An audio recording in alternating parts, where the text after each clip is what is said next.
Estimados estudiantes, soy la licenciada Mercedes Villarreal Martínez. Vamos a continuar con el avance del tema 2, manejo y clasificación de residuos hospitalarios. Definición: residuos sólidos hospitalarios. Son todos aquellos desechos que genera el paciente, el personal de salud y los familiares. Estos poseen riesgos potenciales en los seres vivos y el medio ambiente por ser tóxicos, corrosivos, patógenos, inflamables y radioactivos. ¿Quiénes generan los residuos hospitalarios? Es el personal de salud y es el responsable de separar la basura, y el de limpieza es el que se encarga de recolectar, transportar y almacenarla. En esta diapositiva podemos observar la clasificación de los residuos sólidos hospitalarios. Se clasifican en clase A, infeccioso; clase B, residuos peligrosos especiales; y clase C, residuos sólidos comunes. Dentro de la clase A, infeccioso, tenemos A1, biológico; A2, sangre; A3, quirúrgicos, anatómicos y patológicos; A4, residuos cortopunzantes; A5, cadáveres o partes de animales contaminados; y A6, asistencia a pacientes de aislamiento. Dentro de la clasificación de la clase B tenemos B1, residuos radioactivos; B2, residuos farmacéuticos; y B3, residuos químicos peligrosos. Dentro de la clasificación de clase C tenemos los residuos comunes, donde podemos almacenar lo que viene a ser cartón, papel, plástico, residuos alimenticios, siempre y cuando no contengan fluidos corporales. Los residuos de clase A, infecciosos, se colocan en bolsas rojas. Los residuos de clase B, peligrosos especiales, en bolsas azules o recipientes azul, y los de clase C, que son los residuos sólidos comunes, en bolsas negras. Residuos infecciosos son aquellos que contienen microorganismos patógenos y generan un peligro al ser humano. En esta diapositiva podemos observar la subclasificación de los residuos infecciosos.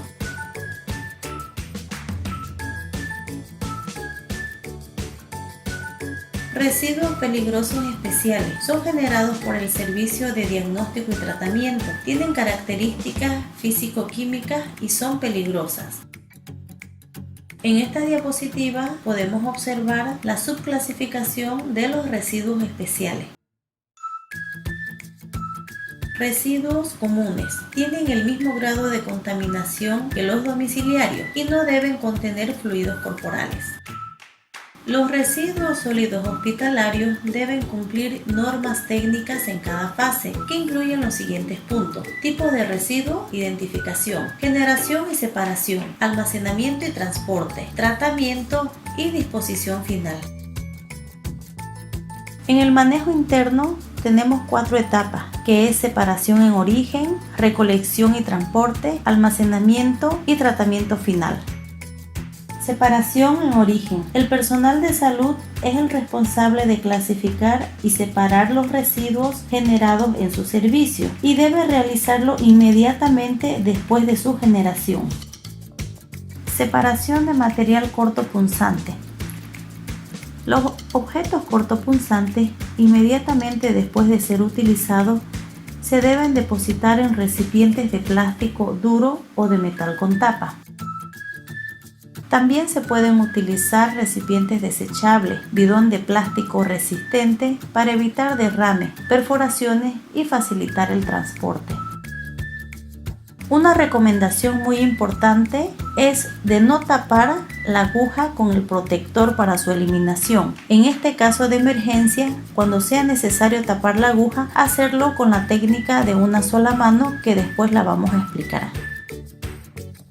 En esta imagen podemos visualizar el uso de la técnica con una sola mano para tapar la aguja con el protector. Esto con la finalidad de evitar que nos pinchemos el dedo al querer tapar la aguja. También podemos visualizar este recipiente para meter los objetos cortopunzantes, donde se realizará el tratamiento con hipoclorito de sodio al 0.5%.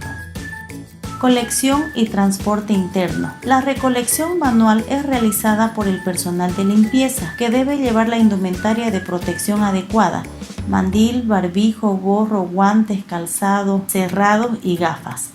No se debe arrastrar las bolsas o recipientes por el suelo ni cargarlos en la espalda.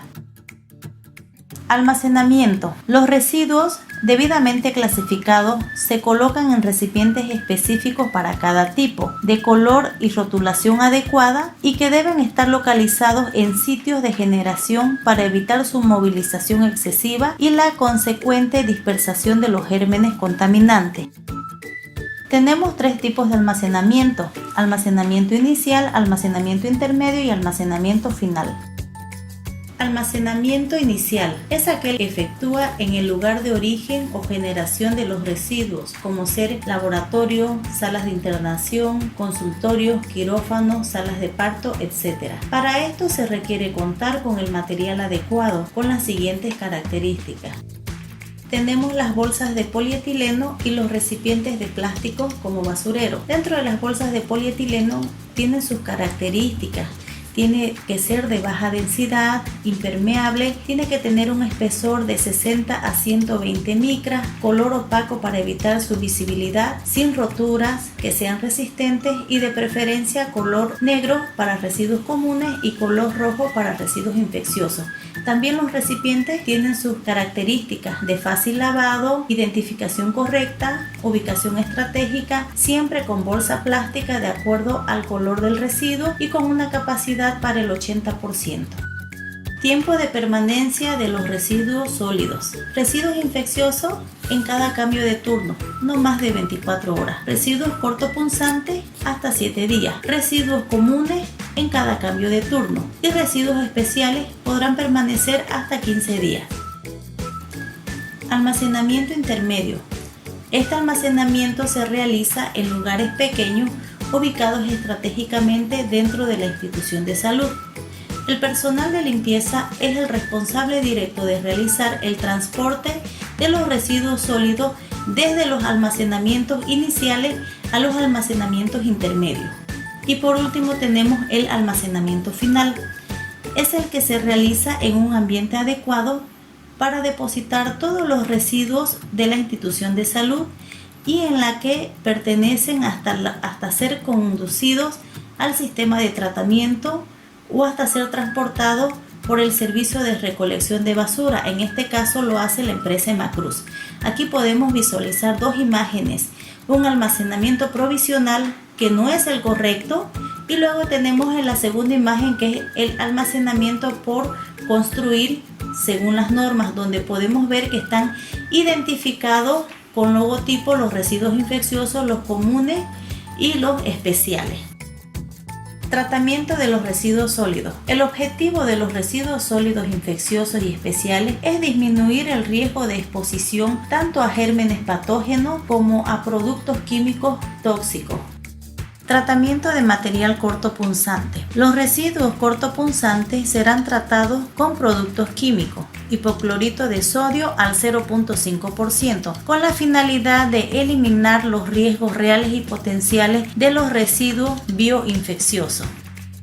Tratamiento para placenta. Las placentas requieren un tratamiento antes de su almacenamiento final. Estas deben ser colocadas en el colador de placentas para que escurra toda la sangre. Luego ser tratadas con óxido de calcio y posteriormente almacenarla en bolsa plástica color rojo.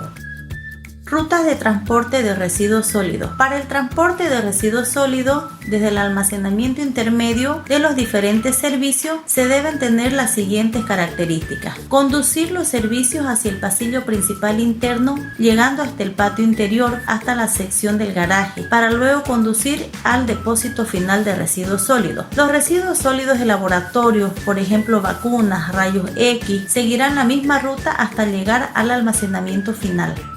Plan de contingencia. Como definición tenemos el plan de contingencia, que es la capacidad de respuesta del personal frente a un evento, como ser accidente laboral, por ejemplo heridas, lesiones, salpicaduras, incendio, exposiciones, derrames de residuos infecciosos. En esta diapositiva podemos observar un derrame de material biológico.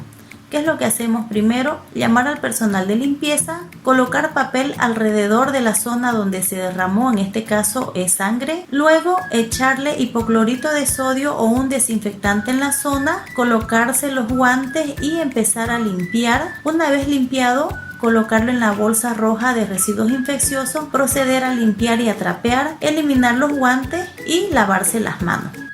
Como les decía anteriormente, dentro del plan de contingencia tenemos que reportar el incidente al encargado o al supervisor, cómo nos hicimos el pinchazo, colocando fecha, hora y el lugar o el servicio. También el personal de limpieza deberá ducharse al concluir la jornada de trabajo.